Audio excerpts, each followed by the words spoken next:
So hello everyone, welcome back to another video. তো আজ কথা বলবো একটা লেটেস্ট আপডেটস নিয়ে। তো আপডেট যেটা উঠে এসেছে সেটা হচ্ছে যে আমরা সকলেই জানি যে জিদ্দাকে তো আমরা সচরাচর কমার্শিয়াল বা অ্যাকশন ছবিতে আমরা বরাবর দেখেই থাকি, এবং দেবেরও ফাইনালি এন্ট্রি হয়ে গেল খাদানের মতো একটা ছবি এনে। এবং আমরা যারা সবসময় এই যে কম্প্যারিজন করি যে প্রসেনজিৎ চট্টোপাধ্যায় বা দেব বা জিৎ কার অবদান বেশি বাংলা ইন্ডাস্ট্রির জন্য, আমার মনে হয় যে প্রত্যেকটা মানুষেরই কমার্শিয়াল সিনেমার জন্য অবদান বা বাংলা ইন্ডাস্ট্রির জন্য অবদান কিন্তু খুবই বেশি। আজকে দেব আজকে দাঁড়িয়ে সে বাঘা যতীনের মতো ছবি করছে একটা, সে সত্যজিৎ রায়, সে ব্যোমকেশের মতো একটা ছবি করছে, বা সে বিনোদিনীর মতো একটা ছবি করছে, আবার অপরদিকে সে খাদানকেও নিয়ে আসছে।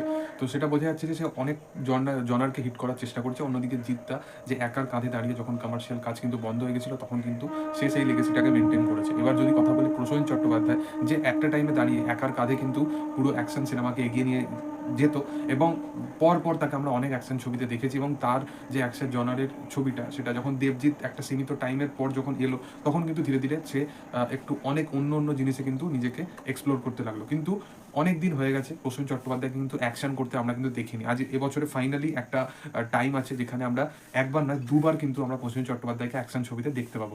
সেটা কিভাবে আমি বলে দিচ্ছি।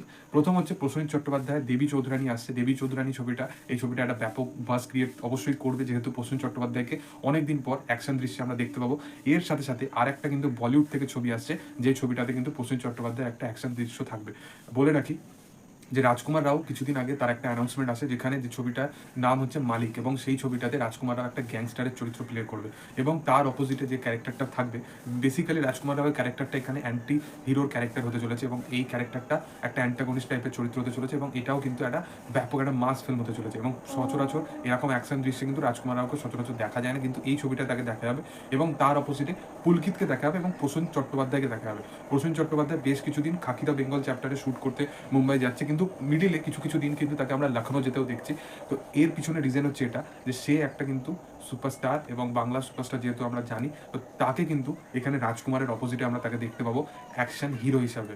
তো বোঝা যাচ্ছে যে প্রসেনজিৎ চট্টোপাধ্যায়, রাজকুমার রাও এই দুটো টাসেল, এবং দুজন ব্যাপক মাপের অভিনেতা, এবং অ্যাকশনে আবার প্রসেনজিৎ চট্টোপাধ্যায়কে আমরা এরকম একটা বলিউডের মতো লেভেল থেকে আবার কামব্যাক করতে দেখছি। সেটা একটা বিশাল ব্যাপার। এবং রাজকুমার রাও যেহেতু এই কাজটায় আছে, আমার ভরসা আছে, কারণ রাজকুমার রাও কিছুদিন আগে একটা ইন্টারভিউ দিয়েছিল, সে বলেছিল যে মিডিলে কিছু একটা টাইম ছিল, সার্টেন টাইমে সে ভেবেছিল যে পয়সা প্রচুর ম্যাটার করে, তো সেই কারণে অনেক ছবির সাথে সে অ্যাসোসিয়েট হয়ে গেছিলো। কিন্তু পরে সে ভাবে যে না, এখন শুধু বেস্ট ফিল্মের সাথে কাজ করতে হবে, বেস্ট স্ক্রিপ্টের সাথে কাজ করতে হবে। অনেক স্ক্রিপ্ট আমার কাছে আসে, কিন্তু আমি সব রকম স্ক্রিপ্টের সাথে অ্যাসোসিয়েট হই না। তাই জন্য রাজকুমার রাওয়ের তুমি যদি লাস্ট কিছু কাজ দেখো, সেগুলো কিন্তু ইটসেলফ ভালো ছবি, শুধু মিডিলে দু একটা ছবি বাদ দিই। তো যাই হোক, তোমাদের কি বক্তব্য এই বিষয়বস্তু নিয়ে? তোমরা প্রসেনজিৎ চট্টোপাধ্যায়কে আবার এরকম কাজে ফিরতে দেখার জন্য কতটা এক্সাইটেড, অবশ্যই কমেন্ট সেকশনে জানাতে পারো। আর ভিডিও যদি ভালো লেগে থাকে, লাইক শেয়ার সাবস্ক্রাইব করে দিও। Thank you all, by.